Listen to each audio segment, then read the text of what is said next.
Sesungguhnya hati itu adalah sesuatu yang paling mahal, hingga disebutkan di dalam sebuah athar bahwasanya Allah Subhanahu wa taala menyatakan di dalam sebuah kitab yang diturunkan, dikatakan bahwasanya la tas'uni ardi wala samai walakin yas'uni qalbu 'abdi al-mu'min. Sesungguhnya langit tidak cukup untuk memuat Allah, dan bumi pun juga tidak, akan tetapi hati seorang mukmin itu adalah baitur Rabb, rumahnya Allah Subhanahu wa taala.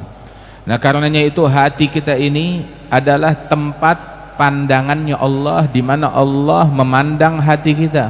Allah tidak memandang wajah kita, tidak memandang fisik kita, tidak memandang pakaian kita, tetapi yang dipandang oleh Allah Subhanahu wa taala adalah hati, sebagaimana disebutkan di dalam hadis oleh Nabi Muhammad sallallahu alaihi wasallam, innallaha la yanzur ila suwarikum wa la ila ajsamikum innama yanzur ila qulubikum. Yang ditatap adalah hati. Sebagaimana kita malu kalau wajah kita ini ada kotoran di wajah kita, kita malu ketemu orang. Bahkan beberapa orang kalau ada jerawat tumbuh dia malu, minder. Bahkan lagi kalau seandainya ada terkena tinta di wajahnya dia malu. Maka bagaimana halnya hatinya tatkala dia gunakan menghadap Allah, sebab hati itu yang dilihat oleh Allah Subhanahu wa taala. Tidakkah seseorang malu ketika Allah menatap kepada hati orang tersebut, didapati di dalam hatinya ada dengki, ada iri, ada cinta kepada hal-hal duniawi, ada riya, ada ujub, ada banyak penyakit hati. Ketahuilah penyakit hati itu lebih dahsyat daripada penyakit badan. Apa penyakit badan yang paling parah? Kanker. Kanker orang begitu meninggal dunia udah sembuh kankernya, nggak perlu ke dokter lagi, nggak perlu ke dokter, nggak perlu nebus obat, nggak perlu kemoterapi lagi, udah sembuh, selesai sudah kalau sudah meninggal dunia. Tetapi penyakit hati justru kematian bukan akhir dari penyakit hati. Kematian adalah awal dari akibat yang diterima oleh seseorang yang hatinya sakit.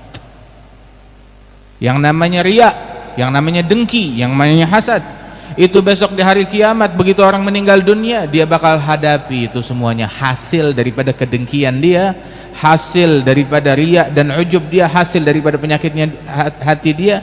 Nah itu besok. Karenanya itu beruntung orang yang membersihkan hatinya. Namun orang yang membiarkan hatinya ternoda, dia adalah orang yang celaka. Sayyidina Ibrahim ala nabiyina wa alaihi afdhalus salawat wa azka taslim, tahu kan di dalam doanya kepada Allah taala beliau doa minta apa? Wala tukhzini yauma yub'atsun yauma la yanfa'u malun wala banun illa man atallaha biqalbin salim. Ya Allah, jangan hinakan aku di hari kebangkitan, hari di mana harta enggak bawa manfaat, keluarga enggak bawa manfaat, tahta enggak bawa manfaat. Kesian orang yang menyangka bahwasanya tahta, anak ataupun juga harta bisa nolong dia besok di hari kiamat. Lah, enggak bisa nolong dia besok di hari kiamat. Illa kecuali manatallah biqalbin salim. Yang selamat dari kehinaan, dari kehancuran adalah orang yang datang menghadap Allah membawa hati yang selamat. Artinya, kalau hatinya enggak selamat, itu yang hancur, itu yang celaka. Manakala hati enggak selamat, enggak ada gunanya. Wa inkan mulkul ardi fi qabdati yaddi. Barang siapa yang datang membawa hati yang cacat, enggak ada gunanya walaupun dia datang menghadap Allah membawa kerajaan langit dan bumi. Tapi hatinya kotor, belepotan dengan dengki dan iri, waliyadzubillahi min dzalik. Karenanya itu yang paling mahal pada diri seseorang adalah hatinya. Makanya hati itu mesti dijaga dari kotoran. Sebab tuh semua istiqamahnya mata, istiqamahnya mulut, istiqamahnya tangan, tuh tergantung dari istiqamahnya hati. Itu Sayyidina Isa bin Maryam, pernah dia dicaci maki orang, begitu selesai dicaci maki dia bilang jazakallah khair, terima kasih.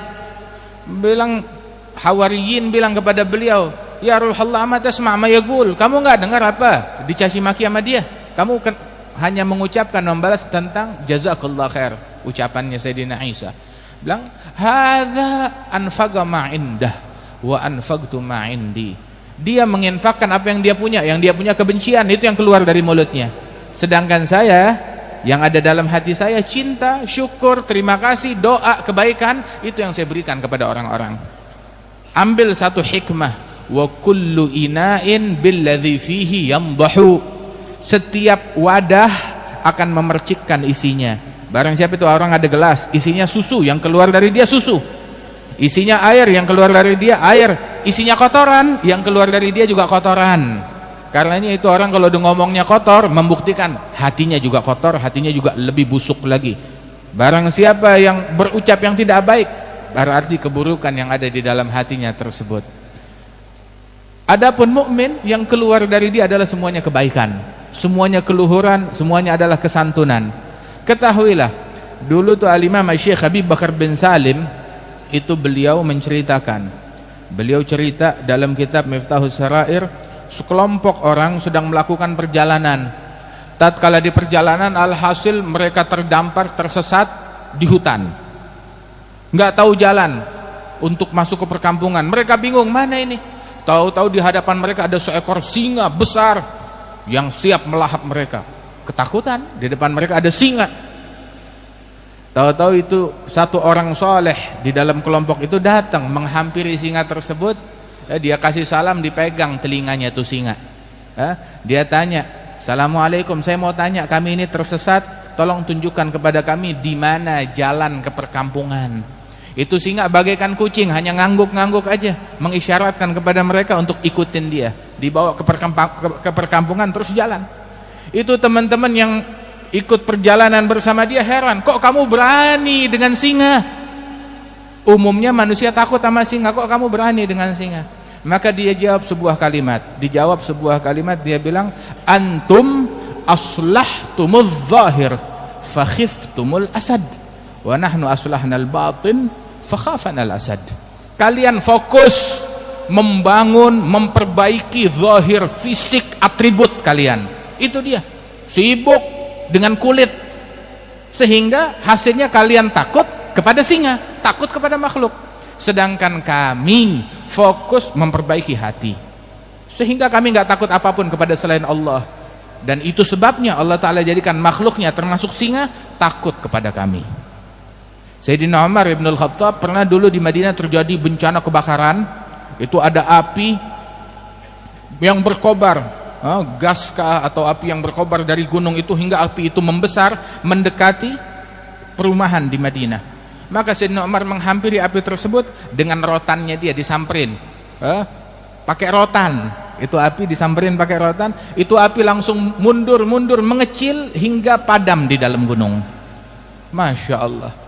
Jangan heran orang-orang yang hatinya bersih, hatinya ini udah dipenuhi dengan keimanan, jangankan api dunia, api neraka takut sama mereka. Wallah, api neraka takut kepada mereka.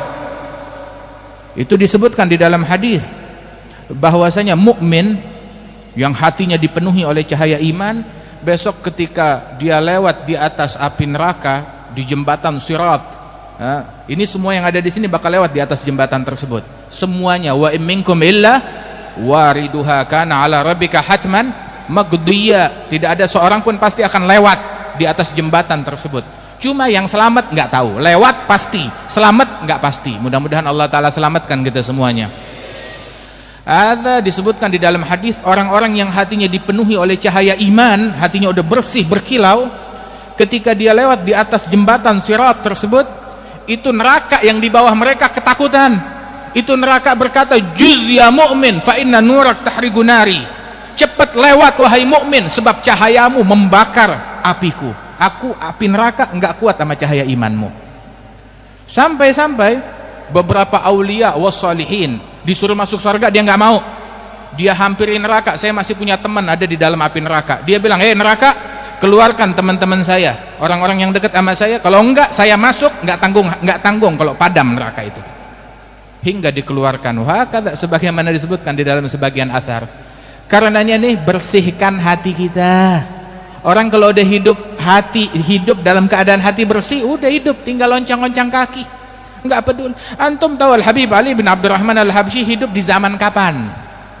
Ngalamin zaman penjajahan Belanda, ngalamin zaman penjajahan Jepang, ngalamin zaman apa lagi namanya tuh, revolusi, ngalamin zaman Masya Allah, sampai zamannya PKI pun juga beliau alami hingga meninggal tahun 68. Akan tetapi beliau di hatinya nggak ada kerisauan, nggak ada ketakutan kecuali kepada Allah Subhanahu wa Ta'ala. Dan di dalam keramahan beliau, di dalam kebersihan hati beliau, Masya Allah, mau dalam keadaan terjadah atau apapun, sebagaimana para salaf yang sebelumnya, Al-Habib Ahmad bin Abdullah bin Talib Al-Attas Pekalongan, begitupun juga hidup di zamannya penjajahan. Begitu juga Al-Habib Abu Bakar bin Muhammad As-Segaf yang haulnya besok, hidup di zamannya penjajahan. Masya Allah. Tapi mereka, sebagaimana dikatakan oleh Syekh Habib Bakar bin Salim, nahnul muluk hagigatan la ghairana wallah la malika siwana yujadu. Kami ini adalah raja-raja pada hakikatnya, nggak ada raja melainkan kami, ya, orang-orang yang diwakilkan kerajaannya oleh Allah Subhanahu wa Ta'ala. Punya apaan mereka? Itu waktu itu pernah di suatu masa, antum ta'rifun Al-Habib Abdul Qadir bin Ahmad As-Segaf pernah berdiri di majelis ini. Al-Habib Abdul Qadir bin Ahmad As-Segaf itu ayah beliau Al-Habib Ahmad bin Abdurrahman. Itu pernah waktu itu ada sedikit kesalahpahaman antara beliau dengan Sultan di Seiwun, hingga akhirnya dia datangi Sultan di Seiwun tersebut, ditegur. Sultan ini sebenarnya muhibbin, cinta, cuma ada terjadi kesalahpahaman, berhasil dipengaruhi hingga dia melakukan tindakan yang bertentangan dengan Al-Habib Abdurrahman Ahmad bin Abdurrahman As-Segaf, abahnya Habib Abdul Qadir bin Ahmad, hingga ditegur, wahai Sultan, jangan campur masalah ini, begitu. Dan tolong, asal kamu tahu aja, naz'ak min mulkak ashal indi min naz'il kufiyati. Saya melengsarkan kamu dari kursi kesultananmu lebih mudah daripada saya buka kofiah saya ini. Wallah, ada beberapa salatin, raja-raja, kesian sebagian orang menganggap waktu dia ditumpahkan, dipegangkan amanat kerajaan oleh Allah Subhanahu wa Ta'ala, dia nggak sadar kalau itu pinjaman dari Allah Ta'ala. Allahul Malik, Malikal Mulk, raja dari semua kerajaan. Dia membuat beberapa aturan yang tidak benar, akhirnya mengadu kepada beberapa ulama di Tarim. Maka ulama tersebut bilang, sampaikan kepada Sultan, suruh rubah aturan tersebut. Dia nggak mau rubah, suruh rubah, dia nggak mau rubah juga, sampai dia menzalimi beberapa orang. Akhirnya bilang suruh rubah, wa illa dia bakalan menyesal. Akhirnya tetap nggak mau rubah. Akhirnya orang alim tersebut masuk ke Masjid Ba'alwi, dia takbir 4 takbir. Tahu 4 takbir? Seperti takbirnya jenazah. Allahu Akbar, Allahu Akbar, Allahu Akbar. Udah. Dalam 1 minggu 7 jenazah dikeluarkan dari rumahnya Sultan. Masya Allah. Udah begitu baru dia taubat, rubah aturannya. Wahakadha, bersihkan hati kita. Jangan dengki sama orang, jangan benci sama orang, jangan prasangka buruk sama orang. Wallah, apa sih yang nipu kita hingga kita jadi mau dengki sama orang lain? Apa yang menipu? Siapa yang menipu kita hingga kita membenci kepada sesama muslim? Apa dan siapa yang menipu kita hingga kita menghalalkan untuk mencaci sesama muslim, memaki sesama muslim? Wallah, yang menghalalkan itu penipu, menipu kita. Jangan tertipu. Sungguh kerajaan langit dan bumi terlalu murah hingga kita rela mengorbankan hati kita untuk mendengki, membenci, mencaci, memaki. Jaga hati kita, perbaiki hati kita. Ini kalau mau bicara masalah hati kayaknya sebulan nih nggak ada habisnya. Tapi hidup kita di dunia ini adalah pembelajaran dari Allah Subhanahu wa Ta'ala. Para ulama-ulama kita, aulia wassalihin, misal Al-Habib Ali bin Abdurrahman Al-Habsyi, Al-Habib Muhammad bin Ali bin Abdurrahman. Al-Habib Muhammad bin Ali bin Abdurrahman tahu dikenalnya dengan apanya? Dikenalnya dengan kebersihan hatinya. Enggak pernah ngomongin orang, enggak pernah gosipin orang, enggak pernah ngatain orang. Al-Habib Muhammad bin Ali bin Abdurrahman belum terlalu lama meninggalnya. Tapi coba tanya orang yang kenal dengan beliau, kapan Habib Muhammad bin Ali pernah maki orang lain, pernah ngatain orang? Dikatain orang sering, dicaci orang sering, bahkan orang yang benci sama beliau datang ke majelisnya, ahlan, fadhal, naik ceramah maki Habib Muhammad. Wal Habib Muhammad bilang, jazakallah khair, terima kasih. Akhlaknya siapa? Akhlaknya Nabi Muhammad. Pertanyaan, yang memaki mana sekarang? Nggak dikenang, nggak disebut. Wal Habib Muhammad bin Ali bin Abdurrahman, puluhan tahun setelah wafat beliau masih kita kenang, masih kita sebut, masih kita puji akhlaknya. Radhiyallahu anhu wa ardhah. Nah karenanya itu, nih hati kita bersihkan hati kita. Mudah-mudahan Allah Subhanahu wa Ta'ala membersihkan hati kita dari noda, dari kotoran, dijadikan kita orang yang bertakwa, dan Allah Ta'ala perbaiki keadaan kita sekalian. Amin ya rabbal alamin. Allahumma ij'al jam'ana hadza jam'an marhuma, tafarruqana min ba'dih tafarruqan ma'suma, wa la taj'al fina wa la minna wa la ma'ana syaqiyan wa la mahruma. Sallallahu alaihi sayyidina Muhammad wa ala alihi wasallam, walhamdulillahi rabbil alamin.